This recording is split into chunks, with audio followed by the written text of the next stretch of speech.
In the news this evening, NIL reform becomes a topic of discussion on Capitol Hill. Plus, an El Nino climate pattern grows concerns for strawberry farmers. We have the latest details.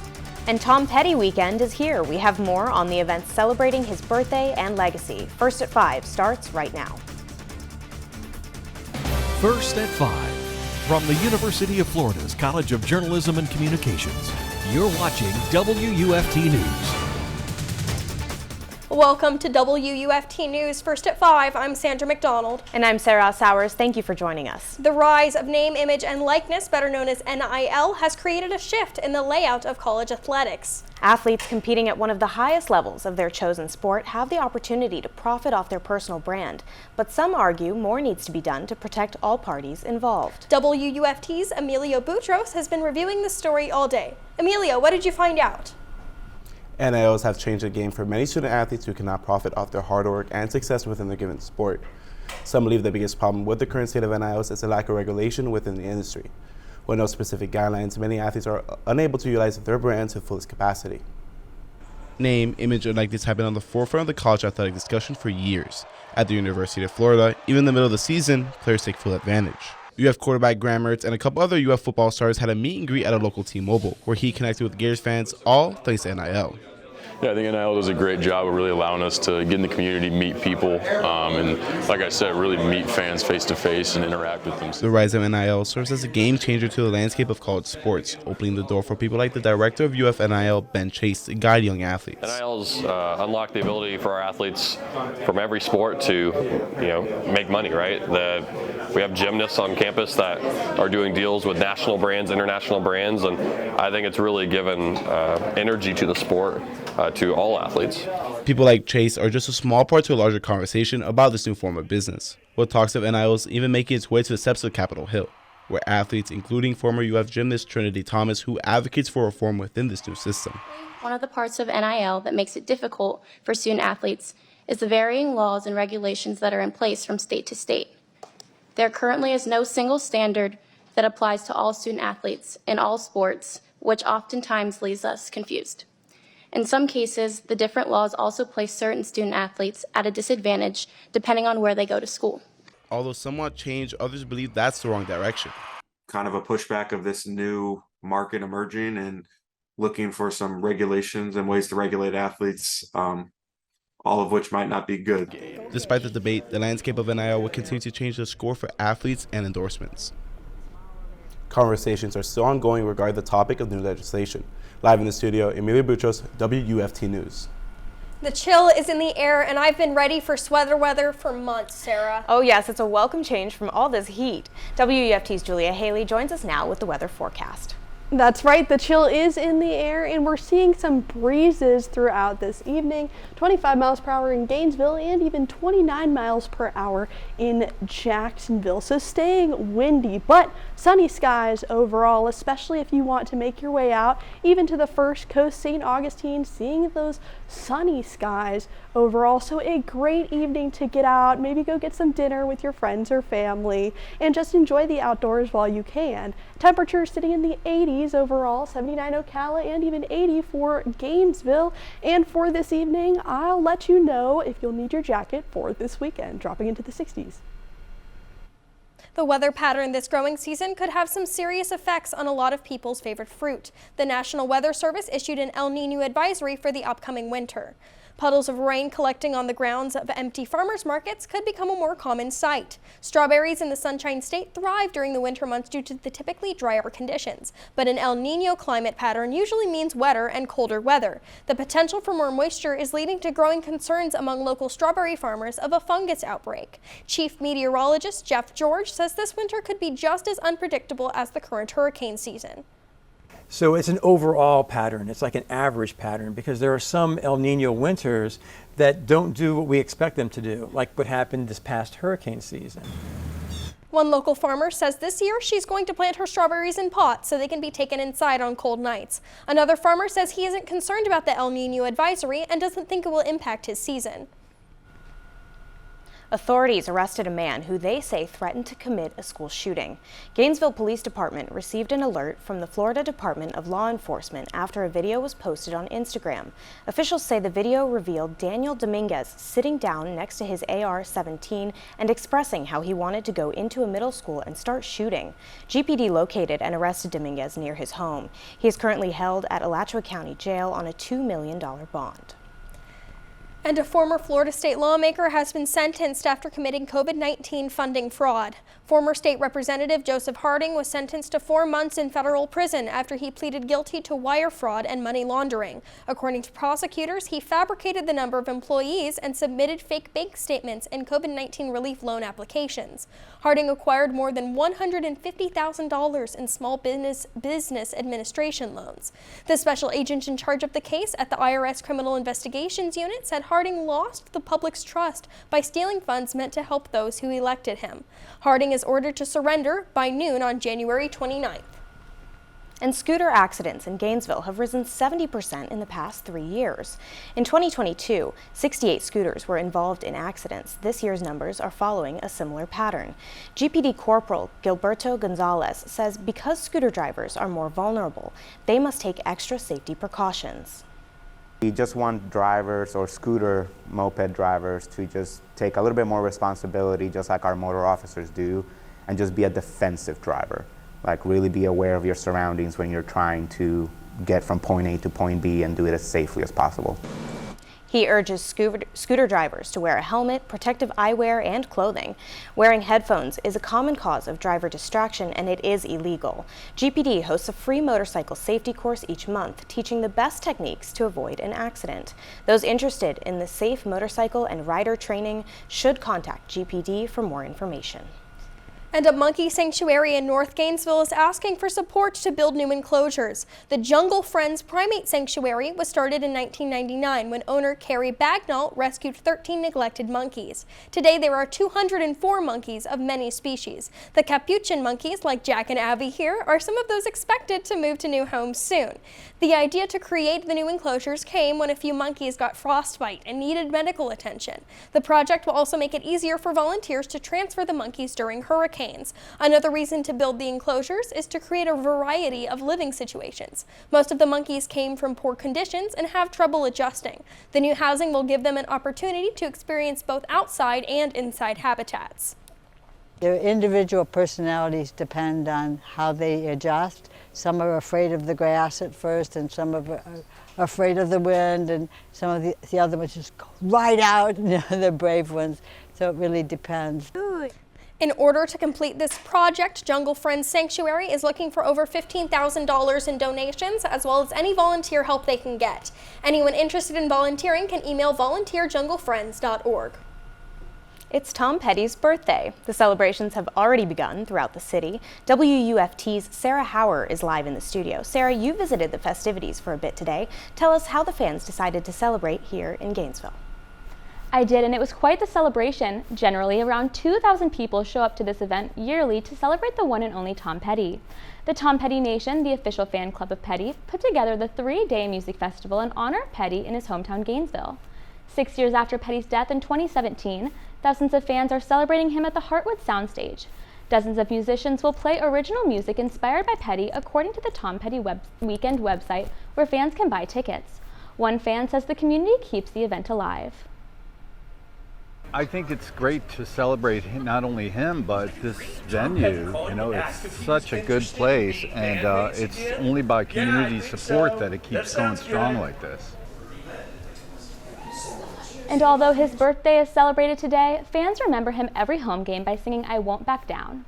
Celebrations will continue throughout the weekend for Petty. Live from the studio, Sarah Hauer, WUFT News. Gainesville's Pride Festival and Parade starts tomorrow. And the LGBT community and allies can enjoy all the festivities. The free festival, Can't Drag Us Down, will have multiple LGBTQ+ performers and more than 100 vendors. The festivities include a parade that will start at 6 p.m. at Depot Park and end at Cypress and Grove. The festival starts at 5 p.m. and ends Sunday at 10 p.m. at the Bo Diddley Community Plaza. This celebration comes after the community has faced Florida legislation that has targeted the LGBT community, like the Don't Say Gay law. For more coverage on festivities and feelings of the community, check WUFT.org. Plus, 2 U.S. hostages in Israel are released. President Biden asks for American support. All that and more coming up on WUFT, first at 5 after the break.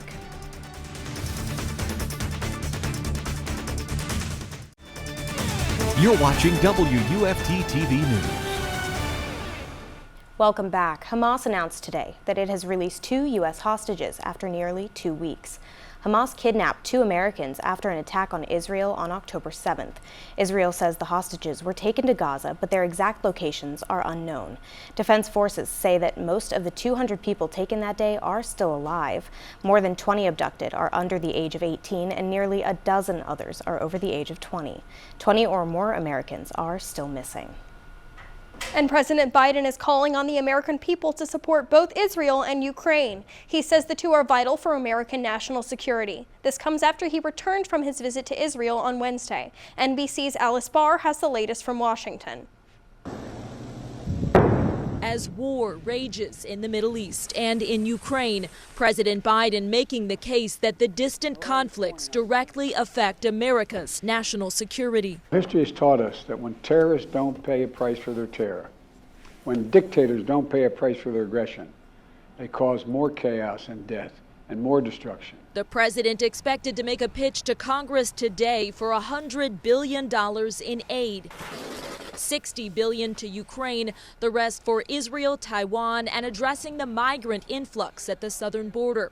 Amid concerns, Americans are growing weary of sending tax dollars overseas. President Biden framing the support for allies as a smart investment that's going to pay dividends for American security for generations. He also announced this week $100 million in humanitarian aid for Gaza and the West Bank, drawing a sharp line between Hamas terrorists and Palestinian civilians.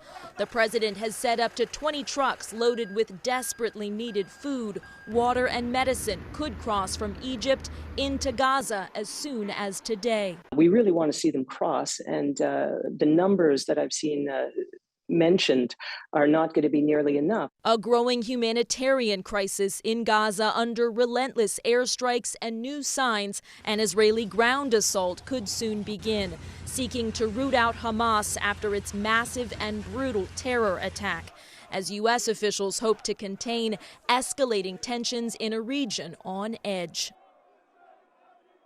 In Washington, Alice Barr, NBC News. Congress continues to negotiate the aid package, but without a speaker for the House, it might prove to be difficult for the package to move forward. After an internal vote, the GOP announced U.S. Representative Jim Jordan is no longer the nominee for the Speaker of the House. Jordan did not get the votes needed to take the speakership in the Republican-controlled House for the 3rd time in a row. Former Speaker Kevin McCarthy nominated Jordan. McCarthy says he is concerned where they go from here. The House of Representatives has been without a speaker for more than 16 days. Florida Representative Byron Donalds joins several other candidates running for the Speaker.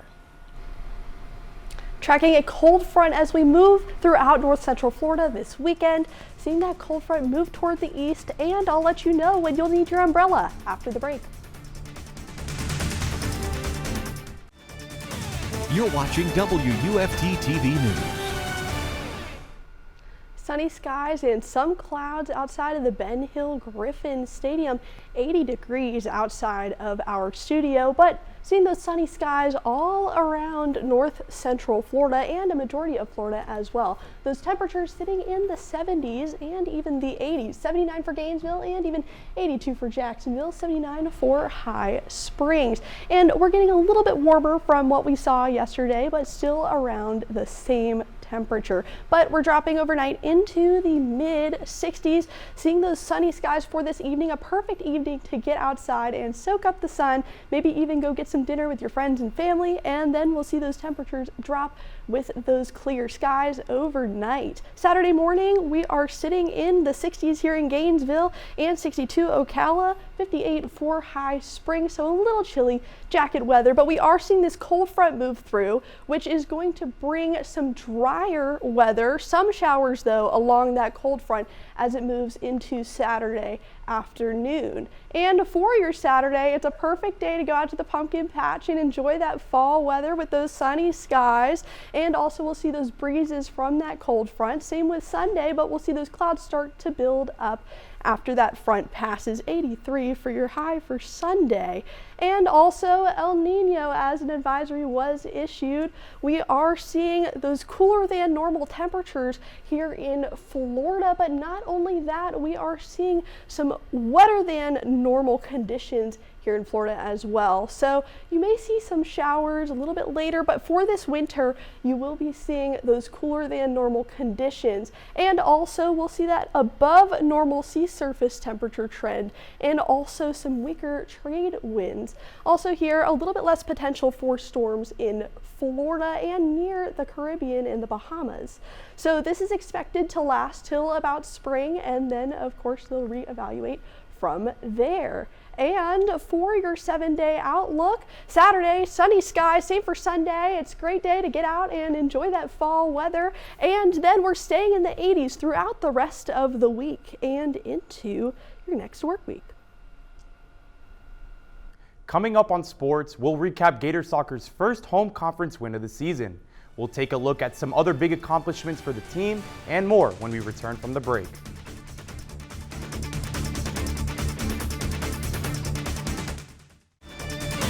You're watching WUFT-TV News. Welcome to sports. I'm Daniel Haviv. It was senior night for Buchholz football yesterday. The Bobcats dominated Bartram Trail 44-7, moving them to 8-0 on the season. The Bobcats had no trouble scoring the ball as they went up 31-0 in the first half. Their offense was getting on and off the field in an efficient manner, with the Bears finding it difficult to slow them down. What was most impressive was that Bobcat defense. They held the Bears scoreless in the first half and allowed only one touchdown.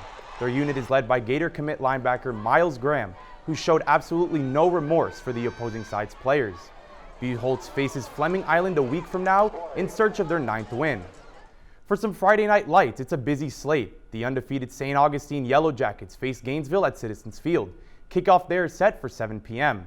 PK Yonge heads to Newberry. Hawthorne looks to remain undefeated when they travel to North Marion. And for the biggest game of the night, 7-0 Williston takes on 7-0 Hudson. Gators football is taking their bye week with Georgia looming in the distance. In the meantime, Florida head coach Billy Napier announced 2 walk-ons getting put on scholarship. It was a surprise gift at the end of a bye week practice. All right, I'm going to say both their names, okay? All right, and I want y'all to celebrate these guys, okay? Because it's special. They got Taylor Spirito.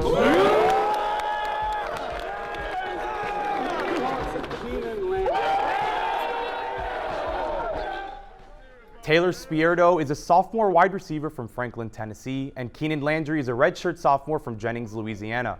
The Gators are back in action next week against Georgia in Jacksonville. Gators soccer held their annual Kick for a Cure game against Auburn. Florida won the match 1-0. This victory went down as a 200th SEC win in program history. The lone goal of the match came just before halftime when freshman Lena Bailey scored with 11 seconds remaining. The Gators defense managed to hold up and keep the Tigers scoreless for the remainder of the game. Florida will head to Vanderbilt on Sunday in what will be their second to last game of the regular season. The fall exhibitions for Gators softball continue Thursday with St. Leo coming into town. The Gators started their star freshman pitcher Keegan Rothrock. She was the 2022 National Gatorade Softball Player of the Year and comes in with high expectations. Florida struggled with pitching last season, so the expectations for Rothrock are through the roof. She went 3 innings yesterday, only giving up 1 hit and striking out 3. The Gators have a few weeks off before they head to UCF for another exhibition. Gators softball suffered a tough 3-1 loss to Mississippi State a week ago. They're back on the road and they'll turn their attention to Texas A&M tonight. Revenge is the only thing on this Gator team's mind. Earlier in the season, the Aggies came into the O-Dome and won 3-2. That marked the team's first conference loss and the start of their slip in the rankings. They'll face off in College Station this time. Tonight's matchup is set to start at 7:30 p.m. Thursday night football featured a thriller last night with the Jacksonville Jaguars edging out the New Orleans Saints 31-24. There were a lot of questions as to whether Trevor Lawrence would even play. Lawrence did in fact play, and he was great. He went 20 of 29 for 204 yards and a touchdown. He also led the Jags in rushing with 59 yards. His star receiver Christian Kirk arguably had the play of the game when he caught a short pass and managed to take it 44 yards to the house to give Jacksonville the lead with 3 minutes to go. The Saints had an opportunity to tie it in the final minute when tight end Foster Moreau dropped a great pass from Derek Carr in the back of the end zone. The Jags moved to 5-2 on the season. They'll take on the Steelers next week. One last note, former Gator Dane Dunning pitched for the Texas Rangers last night. Dunning allowed 3 hits for 3 runs and finished off with 4 strikeouts. The Rangers are in action right now with the series against the Astros, tied 2-2. That's it for sports. Now back to the desk. And before we go, one last check on the weather.